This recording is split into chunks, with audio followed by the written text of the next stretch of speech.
The dusty streets of Salida, Colorado, were never meant to witness a scandal like this. But Willa Thornton was running for her life in the pre-dawn darkness of August 1883, her heart pounding so hard she thought it might burst through her rib cage. She had left everything behind except the clothes on her back, and a small leather satchel containing her mother's Bible, and the $73 she had been saving secretly for 3 years, hidden in the hem of her winter coat, where Reverend Marcus Thornton would never think to look. The mountain air was thin and cold despite the late summer season, and she stumbled over the uneven ground as she made her way toward the livery stable at the edge of town, praying that no one would see her, praying that she could get far enough away before he woke and discovered her gone. She was 22 years old and had been married to the most respected man in Salida for 4 years, ever since her father had promised her to the widowed preacher when she was barely 18. Marcus Thornton was 47 years old, stern and unyielding, with eyes like chips of granite, and a voice that could make grown men tremble when he preached about hellfire and damnation from his pulpit every Sunday morning. He had wanted a wife who would be obedient and silent, who would keep his house clean and bear his children without complaint. And for 4 years, Willa had tried to be that woman. She had scrubbed floors until her hands bled, had kept her eyes downcast when he criticized her cooking or her appearance, had endured his cold touch in the darkness of their bedroom, and prayed for the strength to survive another day. But 3 weeks ago, something inside her had finally broken. Marcus had struck her across the face for burning the evening meal, and as she lay on the kitchen floor with blood trickling from her split lip, she had looked up at him and seen not a man of God but a tyrant who would eventually kill her spirit if not her body. She had made her decision in that moment, even though she knew what it would mean. In 1883, a woman who left her husband was considered worse than a criminal, worse than a prostitute, worse than anything. She would be shunned by society, condemned by the church, and if Marcus caught her, he had every legal right to drag her back and punish her however he saw fit. The livery stable was dark and quiet when she slipped inside, and she nearly sobbed with relief when she saw that old Tom Henderson was asleep in the corner, snoring softly with an empty whiskey bottle beside him. She needed a horse, but she had no way to pay for one, and stealing was a sin that went against everything she had been raised to believe. But so was killing yourself slowly in a loveless marriage, she reasoned, and she quickly saddled a sturdy-looking bay mare with practiced hands. She had grown up on a farm before her mother died and her father had moved them to Salida, and she knew her way around horses better than most men in town. She was leading the mare out of the stable when a voice spoke from the shadows, low and calm, but unmistakably male. "That is Tom's best horse you are taking." Willa froze, her blood turning to ice in her veins. She turned slowly and saw a tall figure leaning against the stable wall, arms crossed over his broad chest. As her eyes adjusted to the darkness, she could make out more details.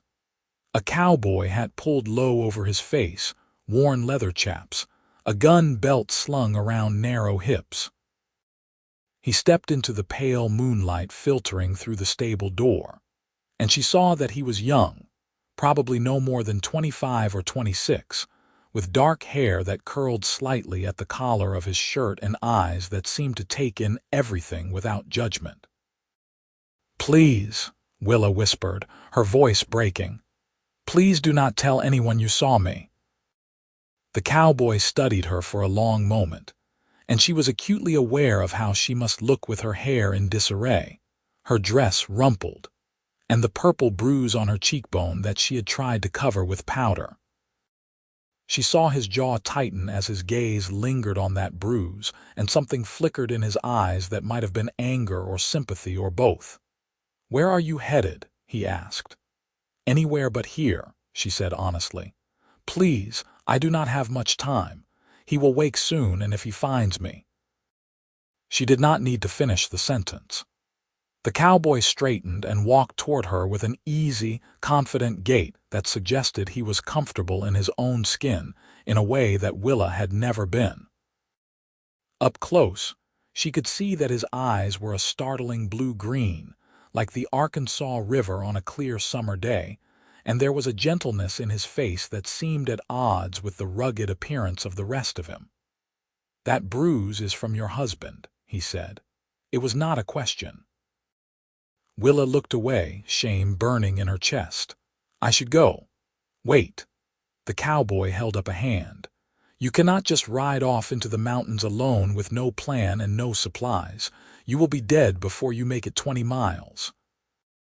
"That is my concern, not yours," Willa said, but her voice wavered because she knew he was right.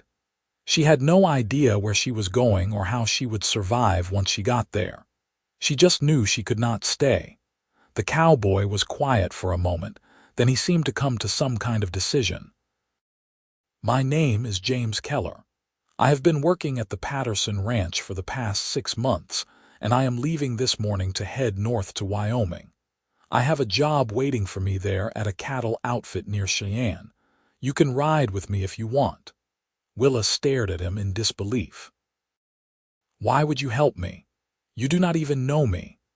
"I know enough," James said quietly. "I know that you are scared and desperate, and I know that no woman deserves to be hit by the man who promised to protect her. I also know what it is like to need to escape from something." He paused, then added, "Besides, it is not safe for a woman to travel alone. If you ride with me, people will assume you are my wife, and no one will bother you." The word wife sent a jolt through Willa. She was still married to Marcus, would be married to him until death according to the law and the church. Running away was one thing, but pretending to be married to another man was something else entirely. Yet as she stood there in the dim stable with the bay mare shifting restlessly beside her, and the first hints of dawn beginning to lighten the eastern sky, she realized she did not have a choice.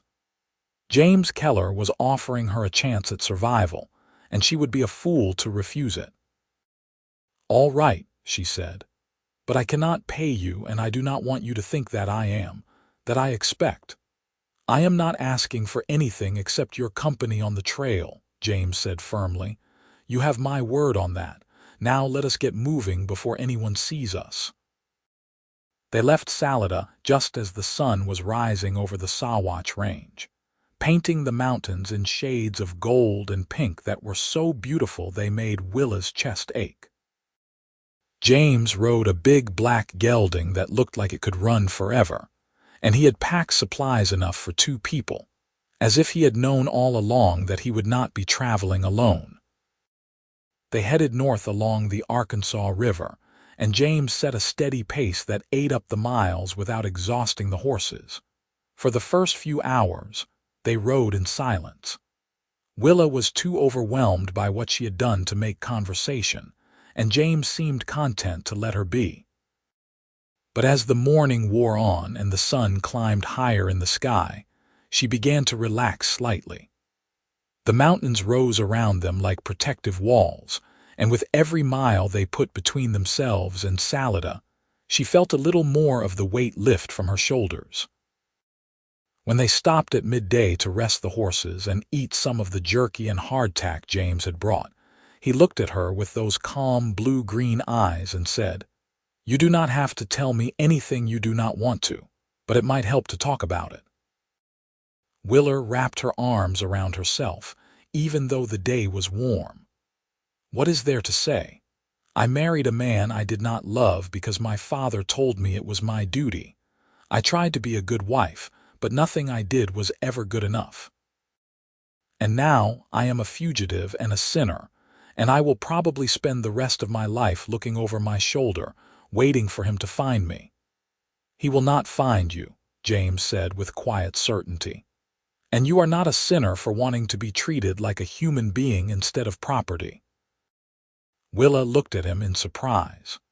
Most men in 1883 believed that a wife belonged to her husband in every sense of the word, that he had the right to discipline her as he saw fit.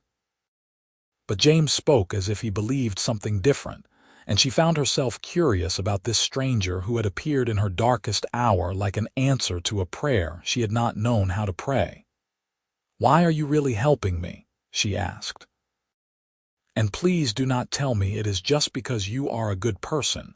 Nobody does something like this without a reason."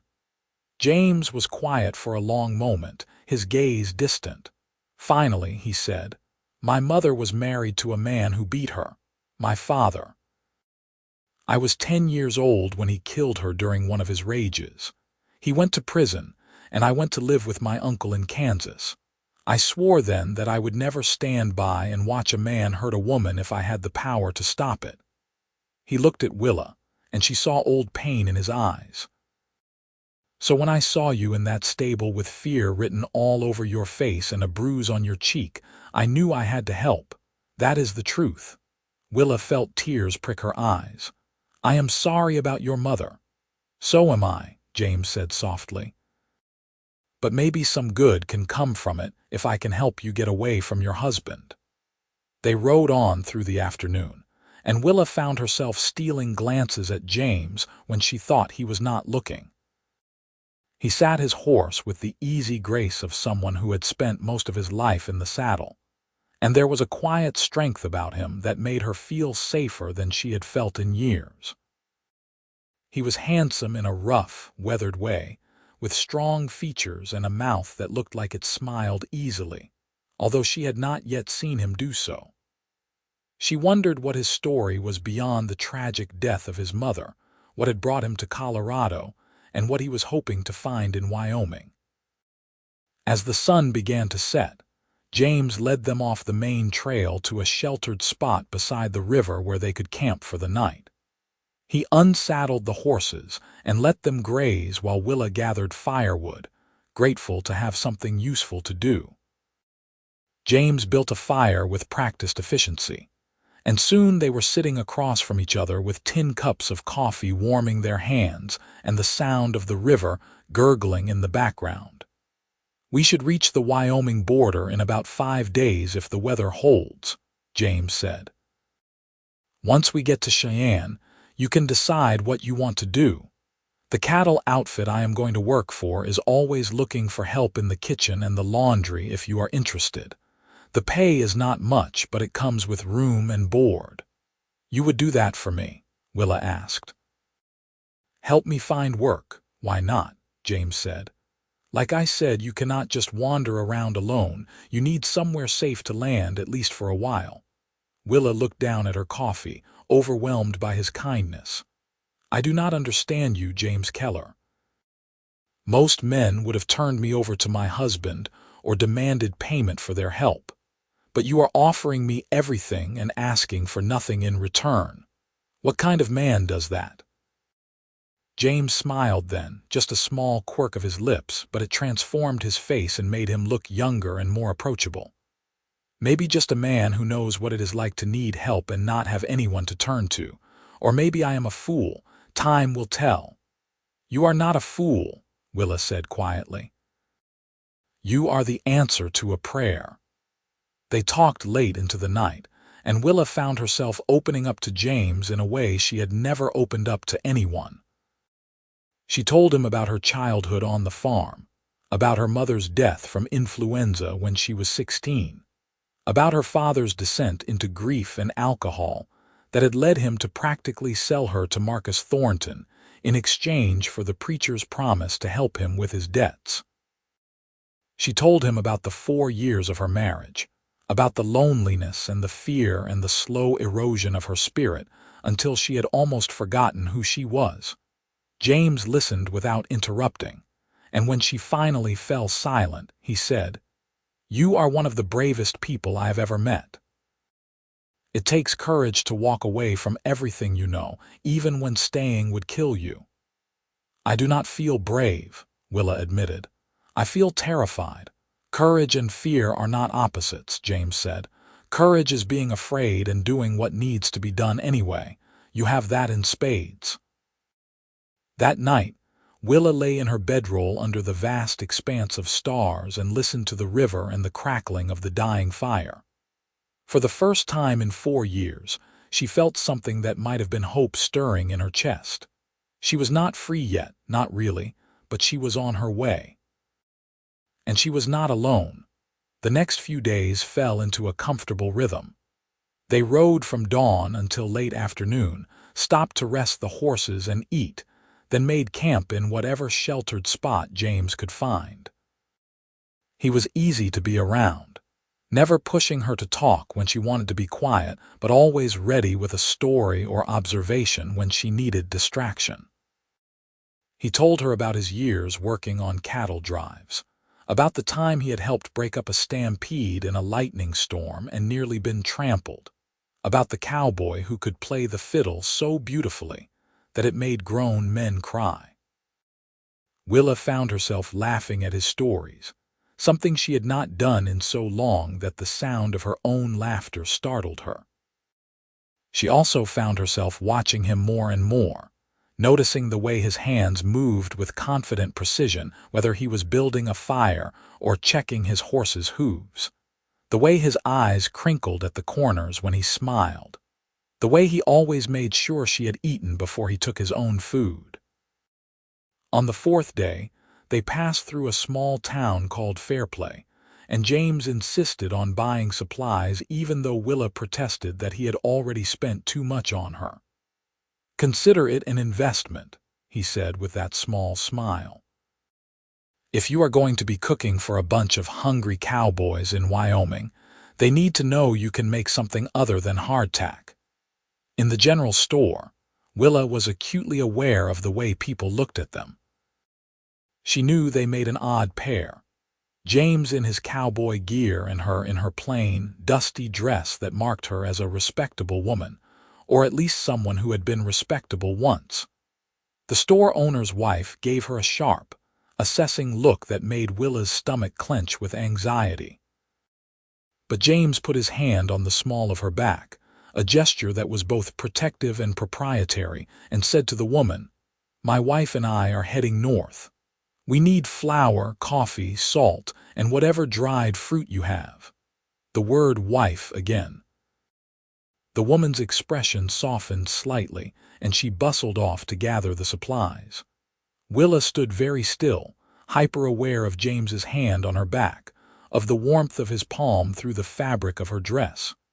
When they were back outside, she said, "You did not have to call me your wife." "Would you rather I introduce you as the woman I picked up in Salida who is running from her husband?" James asked mildly. "People make assumptions, and right now those assumptions are protecting you. Let them think what they want."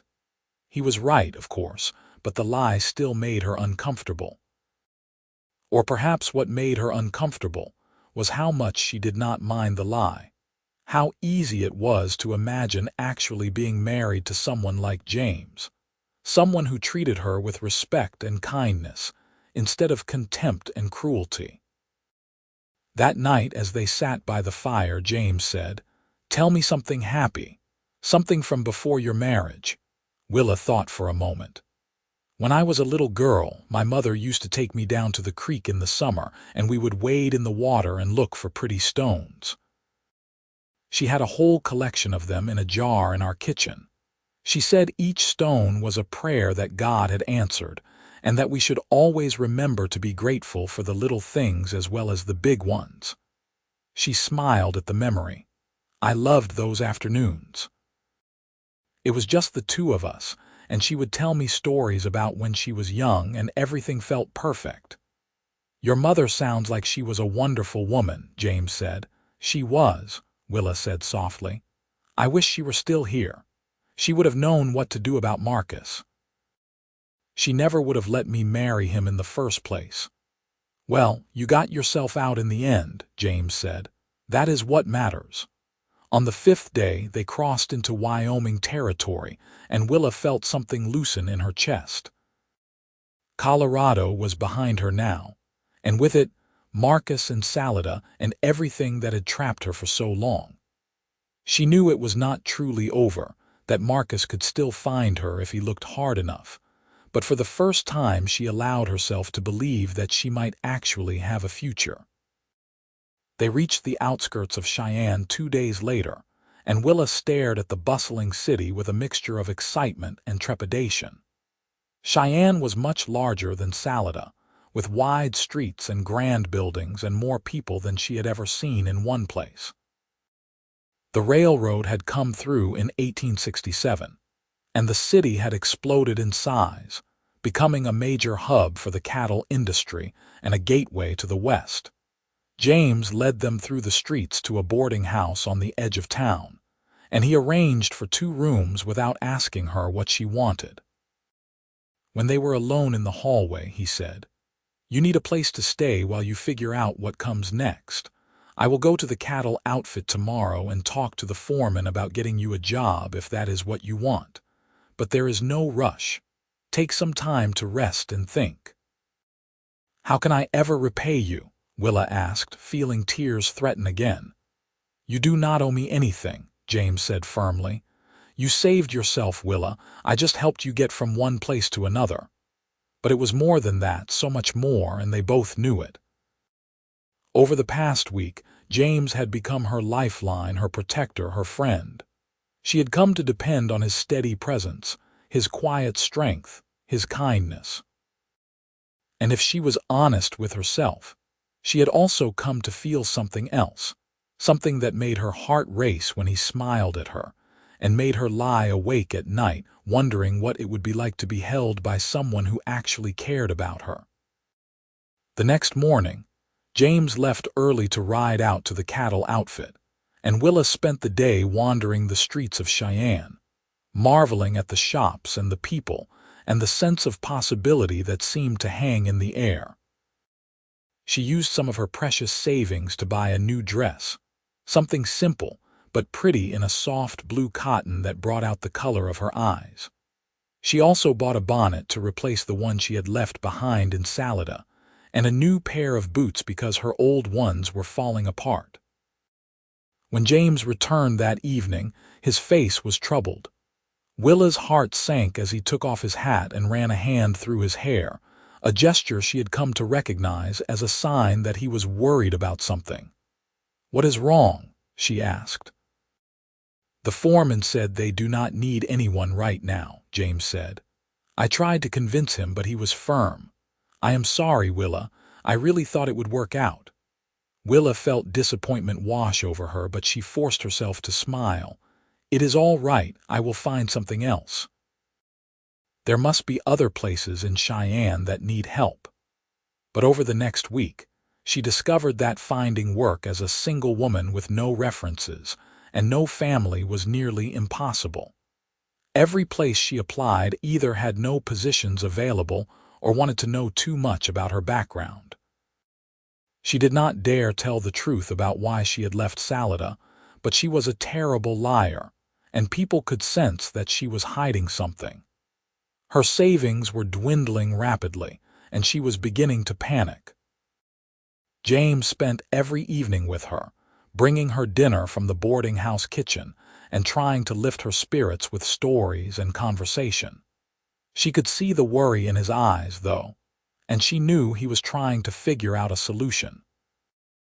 On the 8th day, he said, "I have an idea, but you are not going to like it." "Tell me," Willa said. "We could get married. For real, I mean, not just pretending."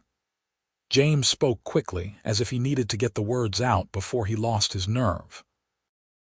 "I know it sounds crazy, and I know you just got away from one marriage, but hear me out. If we are legally married, you would have my name and my protection. No one could force you to go back to Marcus because you would be my wife. And it would make everything easier in terms of finding work and having a place to stay." Willa stared at him, her mind reeling. "You want to marry me, but you barely know me, and I am already married. You said Marcus never filed the marriage certificate because he wanted to keep control over all your father's property that came to you after he died," James said. "If there is no legal record of your marriage, then in the eyes of the law, you are a free woman. And yes, I barely know you, but I know enough. I know you are kind and brave and strong. I know you deserve better than what you have had. And I know that I care about you more than I probably should after only a week." The last sentence hung in the air between them, charged with meaning. Willa's heart was pounding so hard she could barely breathe. "James, I cannot ask you to do this. It would not be fair to you. You would be tying yourself to a woman who has nothing, who might bring trouble to your door if Marcus ever finds us." "You are not asking. I am offering," James said. "And I am not afraid of Marcus or anyone else. The only question is, do you want this? Do you want to marry me?" Willa looked at him, really looked at him, and saw the sincerity in his eyes, the hope mixed with uncertainty. She thought about the past week, about how safe she had felt with him, about how he had made her laugh and listened to her stories and treated her like she mattered. She thought about how her heart lifted every time he walked into a room, how she had started to imagine a future that included him. "Yes," she said softly. "Yes, I want to marry you." James smiled then, a real smile that lit up his entire face, and Willa felt something warm and wonderful bloom in her chest. He reached out and took her hand, and his touch sent sparks racing up her arm. "Then let us go find a justice of the peace before you change your mind." They were married the next morning in the office of a tired-looking magistrate who asked no questions and seemed glad to have the $5 fee. Willa wore her new blue dress, and James had bought a clean shirt for the occasion. There were no flowers, no guests, no music. But when James took her hand and promised to honor and protect her for as long as they both lived, Willa felt tears stream down her face because she knew he meant every word. After the ceremony, James took her back to the boarding house, and Willa felt a flutter of nerves in her stomach.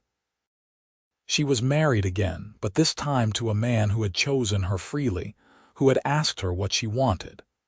Still, the memories of her marriage to Marcus made her anxious about what would happen next.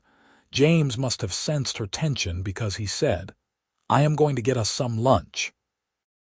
You should rest." And then he left, giving her space and time to process everything that had just happened. When he returned an hour later with sandwiches and coffee, they sat in his room and talked about what came next. "I start work at the cattle outfit in 3 days, James said. "They have a small cabin for married hands, so we can move there. It is not fancy, but it is ours if we want it." "That sounds perfect," Willa said. "And I can keep looking for work, or maybe I can take in sewing or laundry. Or you can just focus on settling in and getting used to your new life," James said. "We will be all right, Willa. I promise." Over the next few months, Willa discovered what it meant to be truly married to someone who valued her. James worked long days at the cattle outfit, but he always came home to her with a smile and stories about his day. He never raised his voice, never criticized her cooking or cleaning, never made her feel like she was a burden. Instead, he thanked her for the meals she prepared, complimented her on the way she had arranged their small cabin, and asked her opinion on everything from what color to paint the shutters to whether they should get a dog. Slowly, carefully, Willa began to let down her guard. She started to laugh more easily, to speak her mind without fear of reprisal, to believe that this life was real and not just a dream that would shatter at any moment. She also began to fall in love with James, really and truly in love, in a way she had never experienced before. It started with small things. The way he always made sure there was wood for the fire before he left for work, the way he brought her wildflowers he found on his rides, the way he listened when she talked about her dreams of maybe one day having a little garden and some chickens. But it deepened into something more profound when she realized that he saw her as an equal partner, someone whose thoughts and feelings mattered just as much as his own. One evening in late October, as they sat by the fire after dinner, Willa said, "I have been thinking." "About what?" James asked, looking up from the piece of leather he was repairing. About us, about this marriage. Willa took a deep breath. When you asked me to marry you, it was to protect me and help me, but I want you to know that it has become more than that for me. I care about you, James. More than care, actually. I think I am falling in love with you.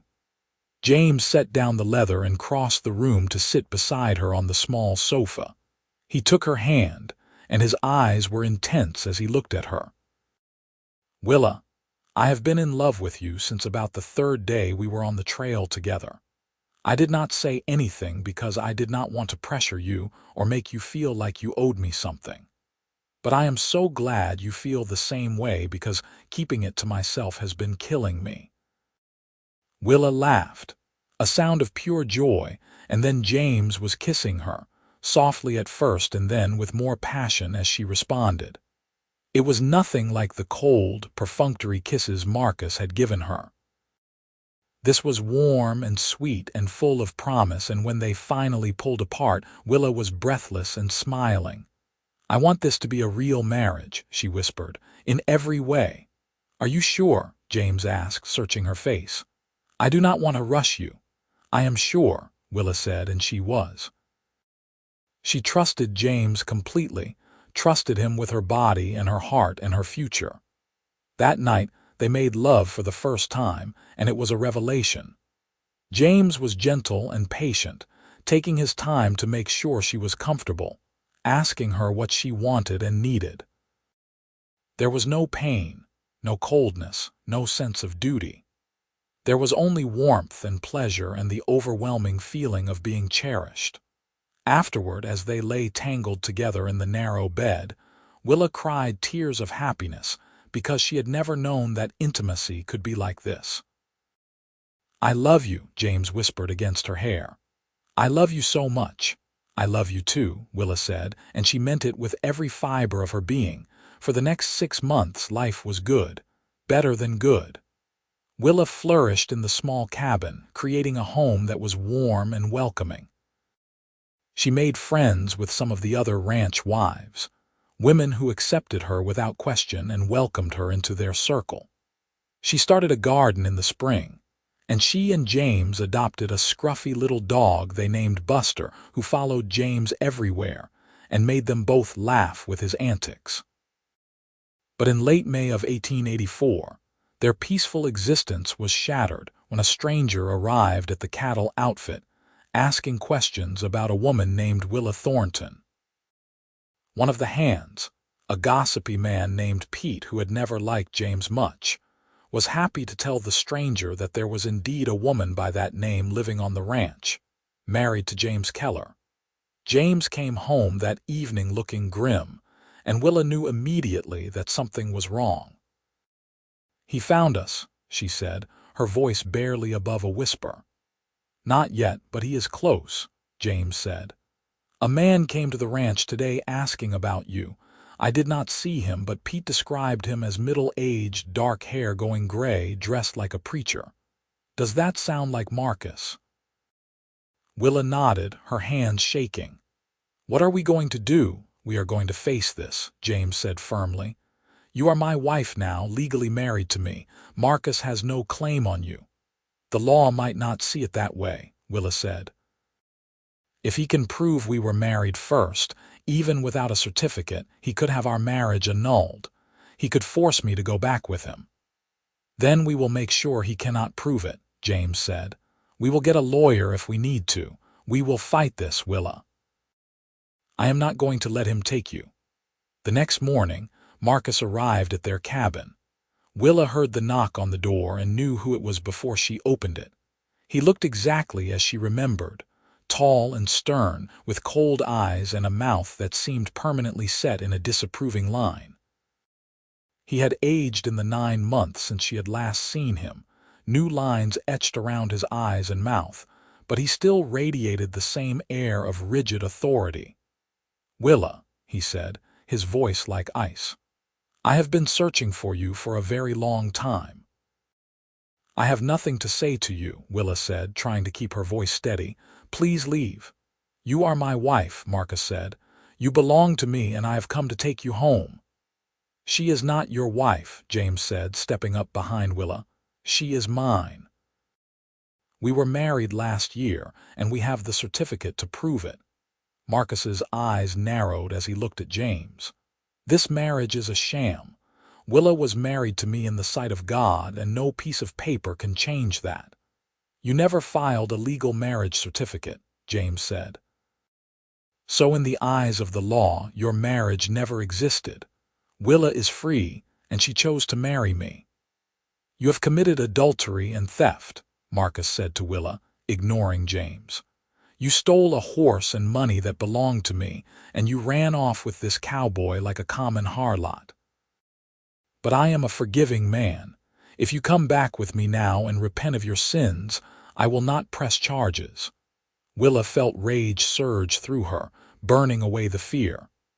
"I did not steal anything that was not mine. That money was from my mother's inheritance, and that horse belonged to Tom Henderson, not you. And I am not coming back with you, Marcus. Not now, not ever."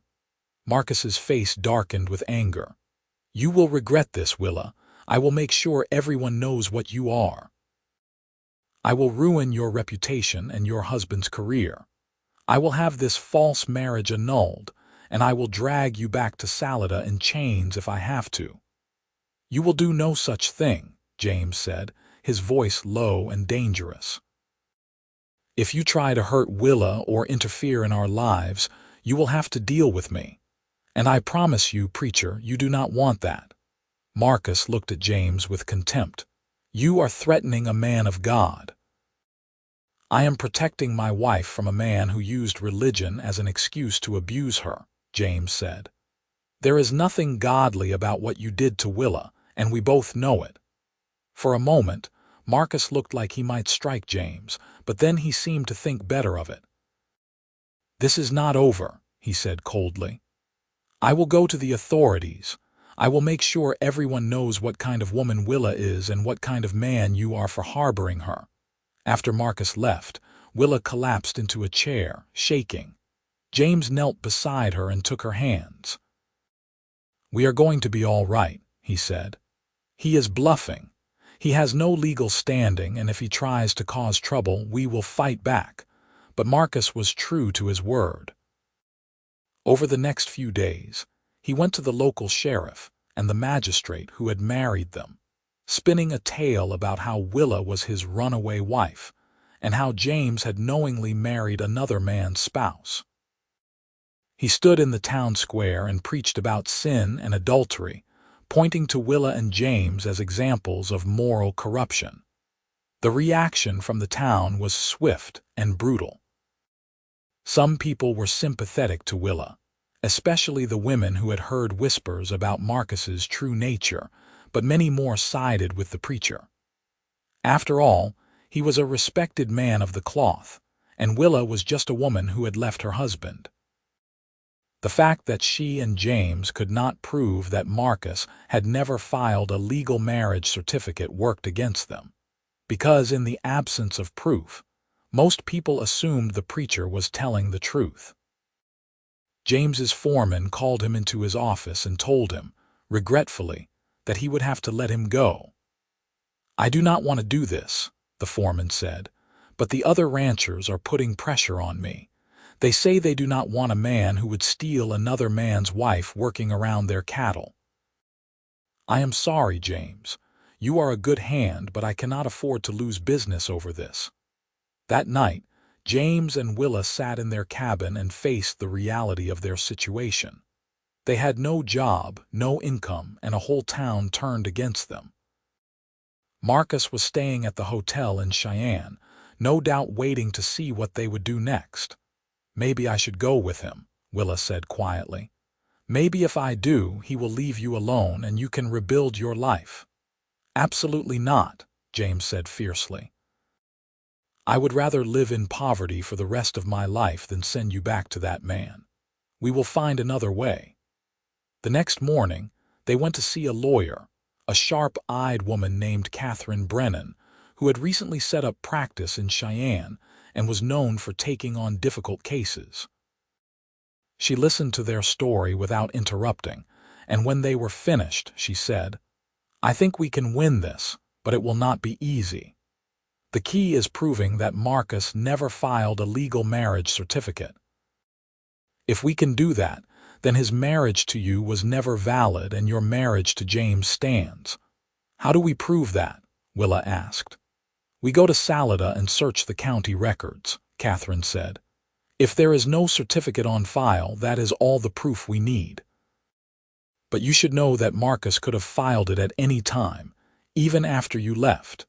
We need to move quickly." Catherine accompanied them on the train back to Colorado, and Willa felt her stomach twist with anxiety as the mountains came into view. She had hoped never to see Salida again, but here she was, returning to the place where she had been so unhappy. James held her hand the entire journey, his presence a steady comfort. In Salida, they went straight to the county clerk's office. The clerk, a nervous little man named Mr. Simmons, looked alarmed when he saw Willa. "Mrs. Thornton," he said, "the Reverend said you had run off."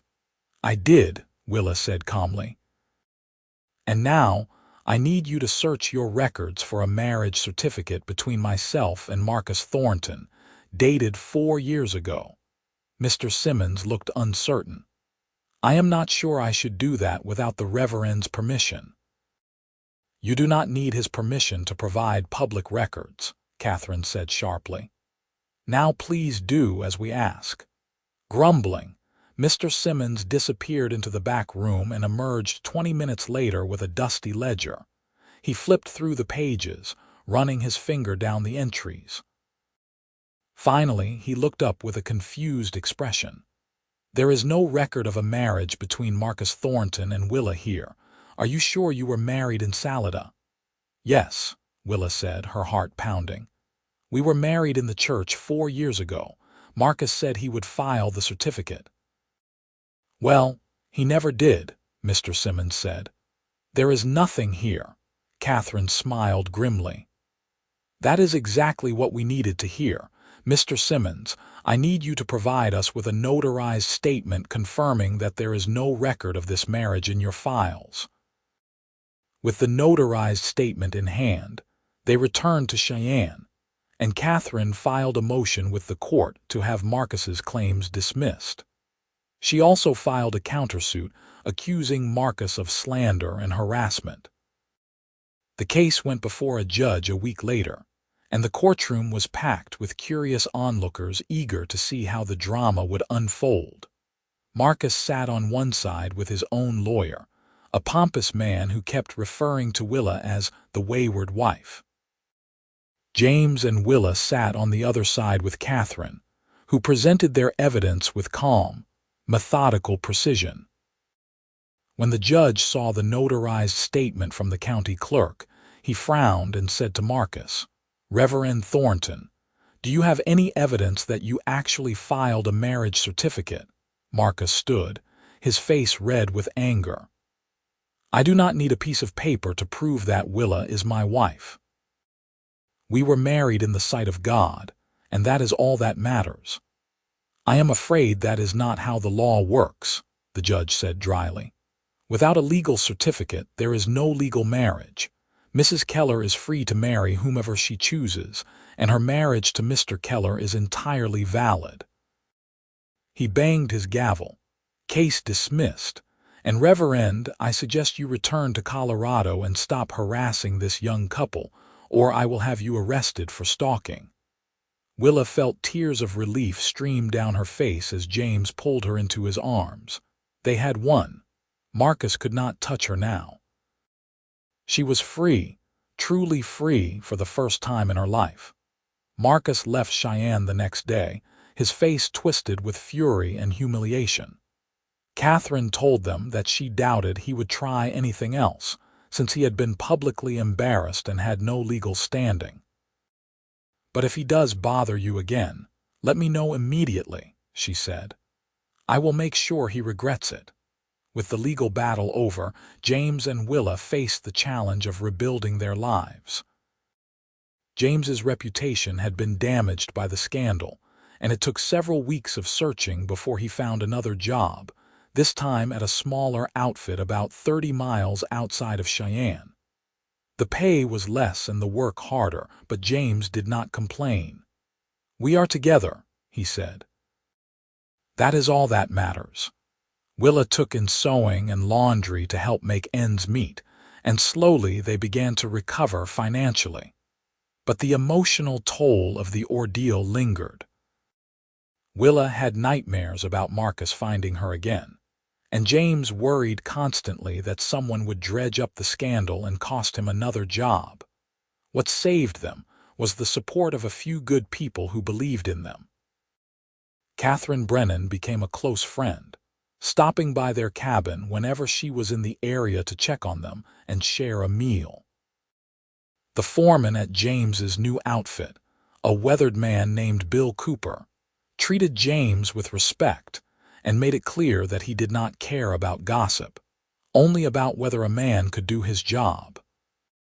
And gradually, a few of the ranch wives began to warm to Willa again, won over by her kindness and the obvious love between her and James. One evening in late summer of 1884, as they sat on the porch of their cabin watching the sun set over the mountains, Willa said, "Do you ever regret marrying me?" "All the trouble it has caused you." James looked at her like she had lost her mind. "Are you serious?" "Willa, marrying you was the best decision I ever made. Yes, we have had some rough times, but I would go through it all again in a heartbeat if it meant I got to spend my life with you." "I love you so much," Willa said, leaning against him. "Sometimes I cannot believe this is real, that I actually get to be happy." "Believe it," James said, kissing the top of her head. "You deserve every bit of happiness in the world, and I am going to spend the rest of my life making sure you get it." In early September, Willa realized that she was pregnant. She had suspected it for a few weeks, but she had been afraid to hope, afraid that she would be disappointed. When the doctor confirmed it, she rushed home to tell James, her heart bursting with joy. James's reaction was everything she could have hoped for. He picked her up and spun her around, laughing like a boy, and then he set her down gently and placed his hand on her still flat stomach. "We are going to have a baby," he said in wonder. "I am going to be a father." "You are going to be an amazing father," Willa said. "You are already the most wonderful husband." The pregnancy was not easy. Willa was sick for the first few months, and as she grew larger, the physical demands became challenging. But James was attentive and supportive, taking on extra chores around the cabin and making sure she rested as much as possible. He built a beautiful cradle from wood he had carefully selected and sanded until it was smooth as silk, and he painted the walls of the cabin a warm yellow to make it more cheerful for the baby. In late May of 1885, Willa went into labor. The birth was long and difficult, and there were moments when she was not sure she would survive. But James stayed by her side the entire time, holding her hand and whispering encouragement. And finally, after nearly 18 hours, their daughter was born. They named her Lily Rose, and she was perfect. She had James's blue-green eyes and Willa's delicate features, and when she wrapped her tiny fingers around James's thumb, he looked at Willa with tears streaming down his face. "She is beautiful," he whispered, "just like her mother." Being parents transformed them in ways neither of them had expected. James was patient and gentle with Lily, singing to her in his slightly off-key voice and walking her around the cabin when she cried in the night. Willa discovered a fierce protectiveness she had not known she possessed, and she marveled at the tiny miracle they had created together. When Lily was 6 months old, they received a letter from Salida. Willa's hands shook as she opened it, fearing that it was from Marcus, but instead it was from an old friend of her mother's, a woman named Mrs. Adelaide Porter. The letter explained that Marcus had left Salida in disgrace after the story of his failed marriage, and the court case had spread through the town. Many people had come forward with stories of his cruelty and hypocrisy, and the church had quietly asked him to resign. He had moved to Kansas and no one had heard from him since. "It is really over," Willa said, hardly daring to believe it. "He is gone." James pulled her close, careful not to disturb Lily, who was sleeping in her arms. "It has been over for a long time, sweetheart. We just needed the rest of the world to catch up." As Lily grew from a baby into a toddler, James and Willa's love deepened and matured. They had weathered storms that would have broken weaker couples, and they had come through stronger and more united. They still had struggles, of course. Money was often tight, and the work on the ranch was hard and sometimes dangerous. But they faced everything together, and that made all the difference. On their third wedding anniversary, James surprised Willa by taking her into town for dinner at the nicest restaurant in Cheyenne. It was the first time they had been out alone since Lily was born, and Willa felt almost giddy with the novelty of it. Over steak and potatoes, James reached across the table and took her hand. "I have been thinking," he said, "about where we want to be in 10 years, 20 years. I do not want to be a ranch hand forever. I want to have our own place, our own land. I want to build something for Lily and for any other children we might have." "That sounds wonderful," Willa said. "But how would we afford it?" "I have been saving," James said. "Not much, but a little every month. Bill says he knows of some land for sale about 50 miles north of here, near a town called Wheatland. It is not much, just 100 acres, but it has a creek and good grazing. If we could scrape together enough for a down payment, we could start our own small cattle operation." Willa felt excitement bubble up in her chest. "Do you really think we could do it?" "I think we can do anything if we do it together," James said, and the certainty in his voice made her believe it too. It took them 2 more years to save enough money for the down payment. But in the spring of 1888, they bought the land near Wheatland and moved into a small but sturdy house that came with the property. James bought a small herd of cattle, and Willa planted a large garden and got chickens and 2 goats.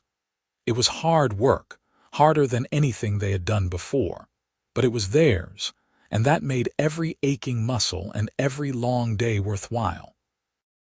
Lily thrived on the ranch, running wild through the fields with Buster at her heels and helping Willa gather eggs from the chickens.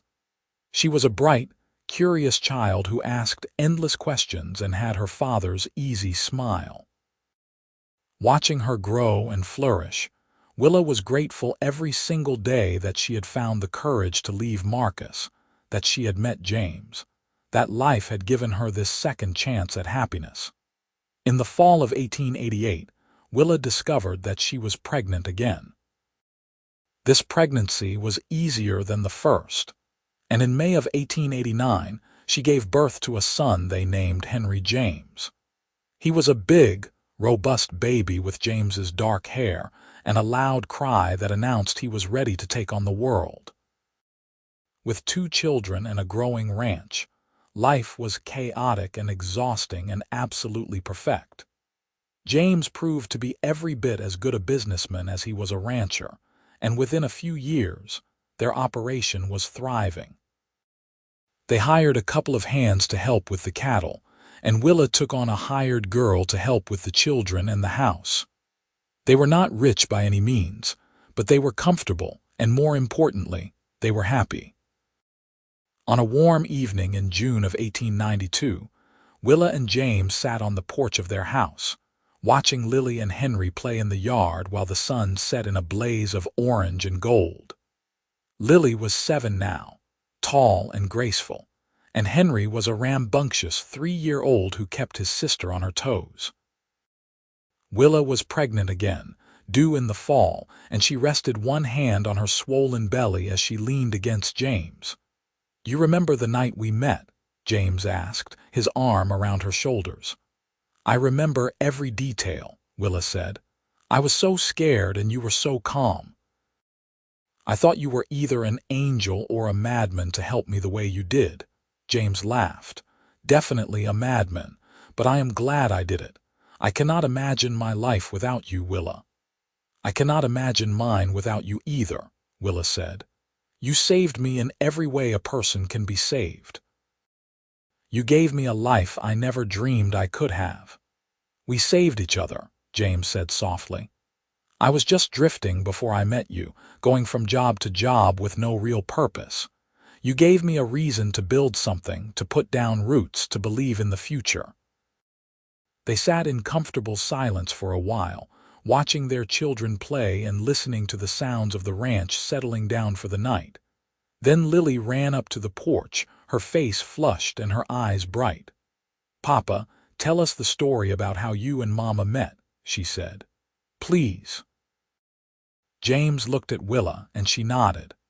It was a story they had told before, edited for young ears but true in all the important ways.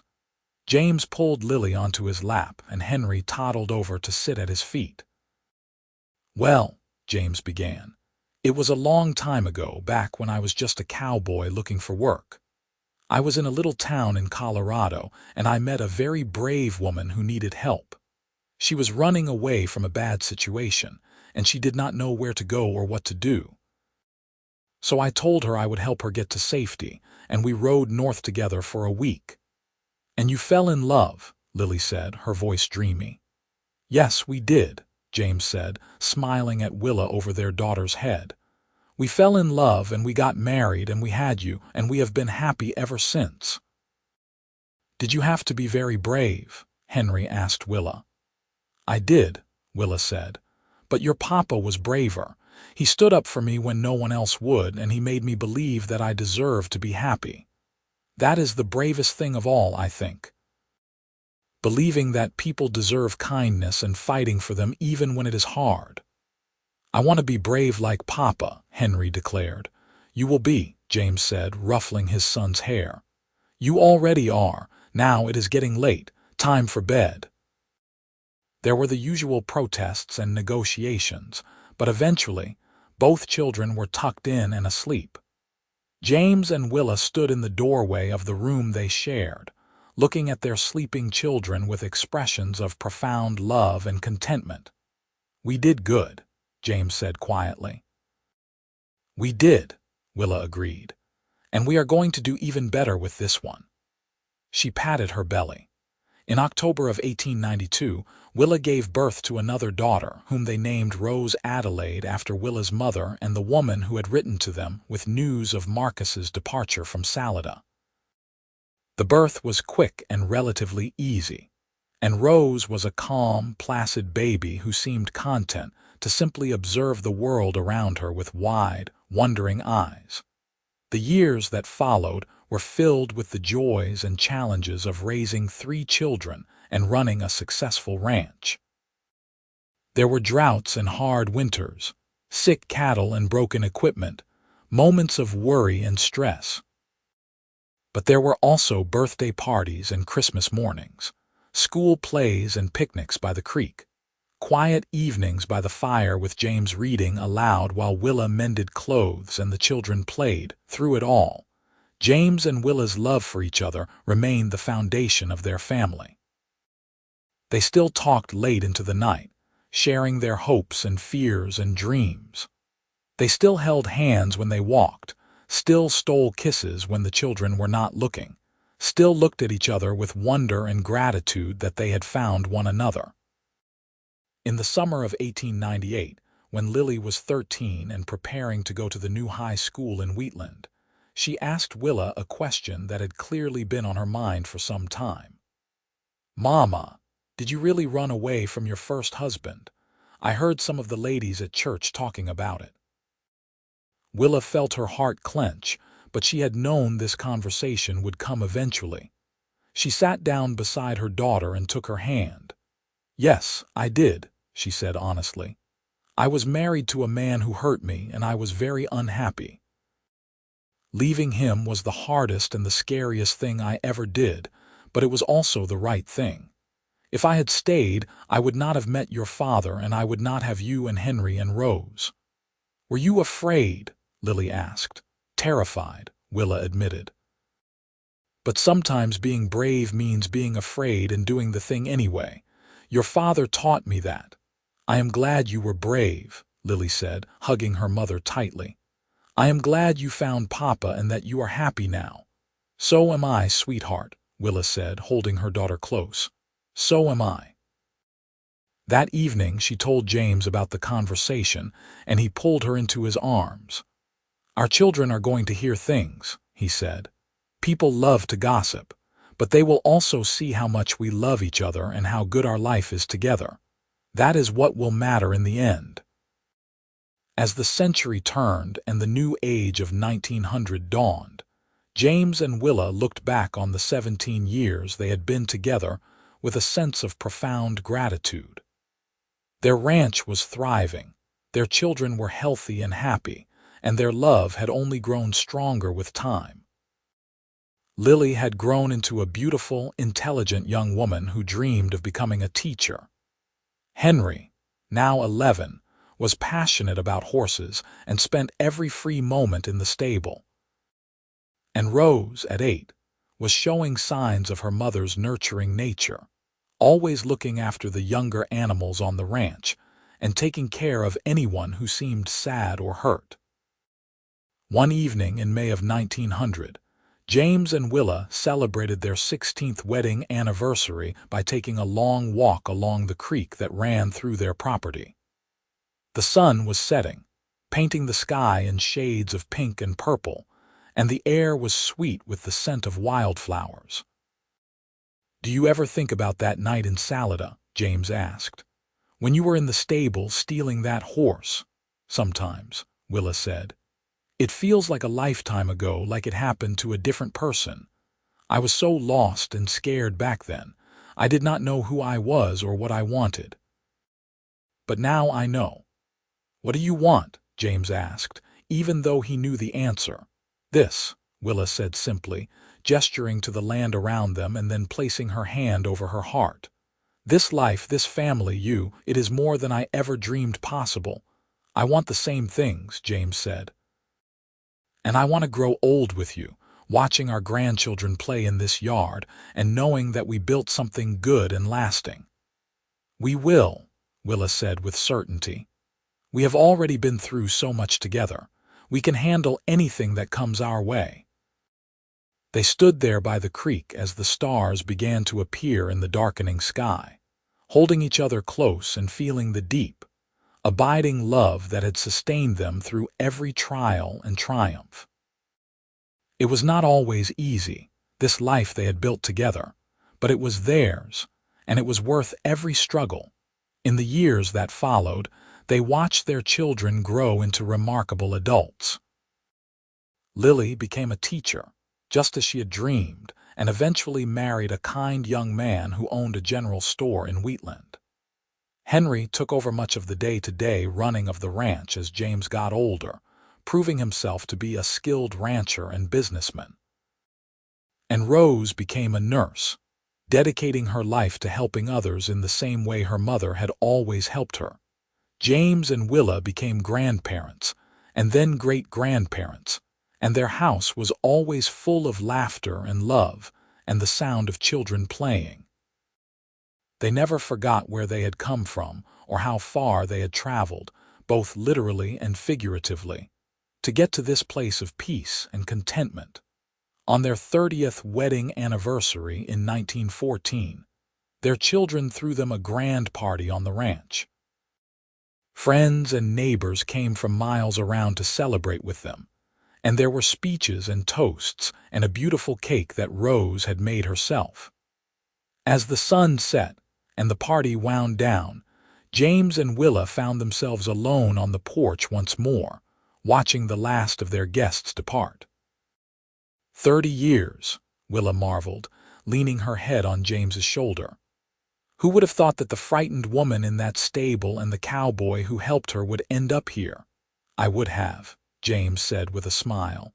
From the moment I saw you, I knew you were special. I knew you were worth fighting for. You faced down an entire town for me, Willa said softly. You risked everything to give me a chance at happiness. I have never forgotten that, and I never will. And I would do it all again in a heartbeat, James said, tilting her face up to kiss her gently. You are the love of my life, Willa Keller. You always have been, and you always will be. As they sat there in the gathering darkness, surrounded by the life they had built together, they both felt the same sense of profound gratitude and joy. Their journey had not been easy, but it had been worth every moment of struggle and sacrifice. They had found each other in the darkest of times, and together they had created something beautiful and lasting. The ranch would be passed down to Henry and his children, a legacy of hard work and love that would continue for generations. Lily's teaching would touch countless lives, inspiring young minds to dream and achieve. And Rose's compassion and skill as a nurse would bring comfort to the sick and suffering. But more than any of these accomplishments, James and Willa's greatest legacy was the love they had shared and the family they had raised.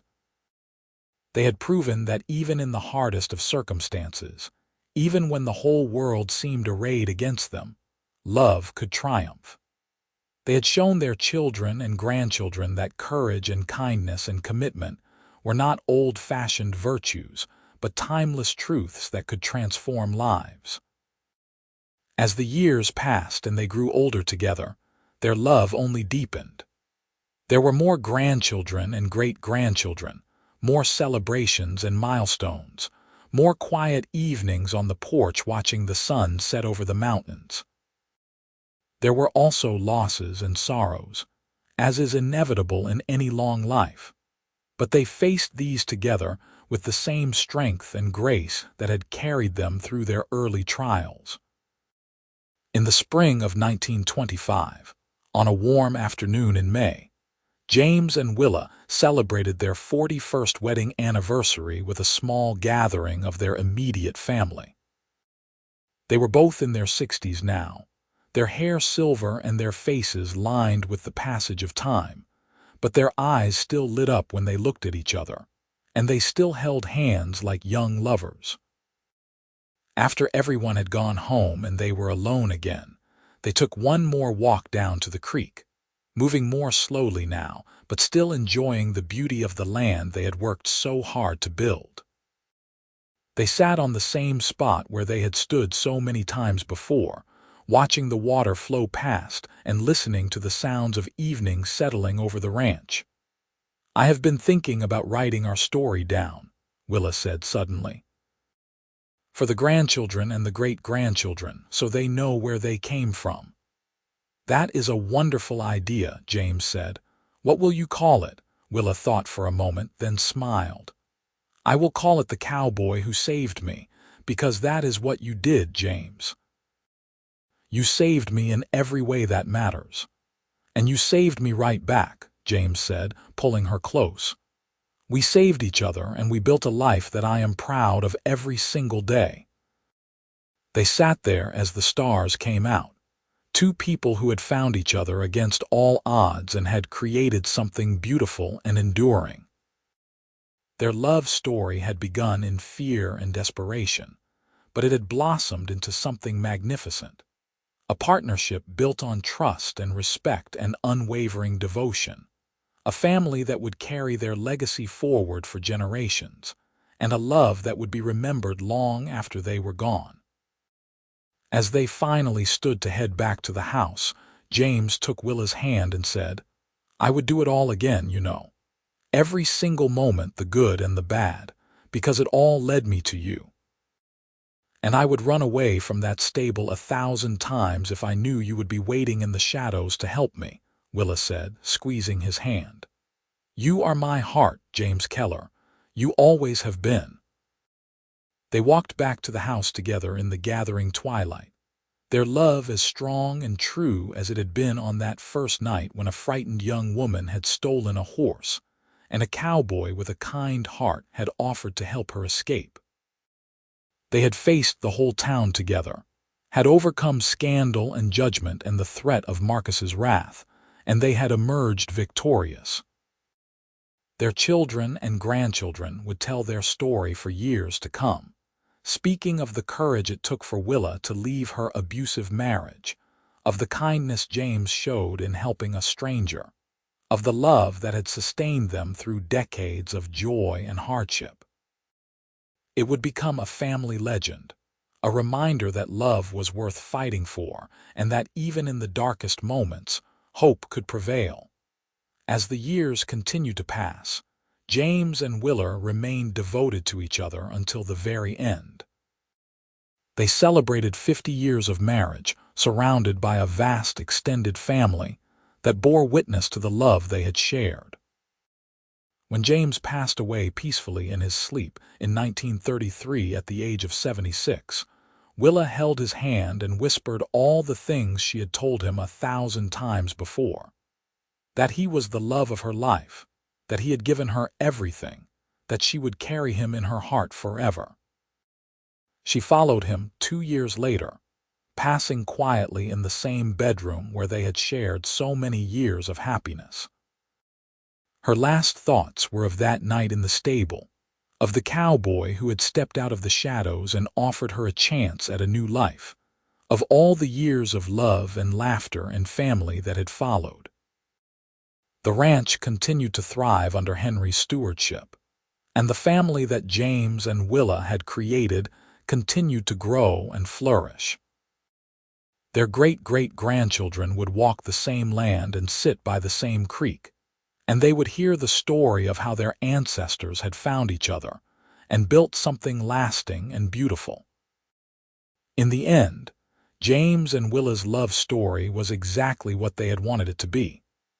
A testament to the power of courage and kindness, a reminder that it is never too late to change your life, and a celebration of the transformative power of true love. They had faced the whole town for each other, had stood together against judgment and condemnation, and they had won. Their love had not just survived, it had flourished, creating a legacy that would endure for generations. The story of the cowboy who married the preacher's runaway wife became a cherished family tale, told and retold at gatherings and celebrations. It was a story of redemption and second chances, of finding love in the most unlikely circumstances, of two people who had been brave enough to choose happiness even when the whole world told them they were wrong.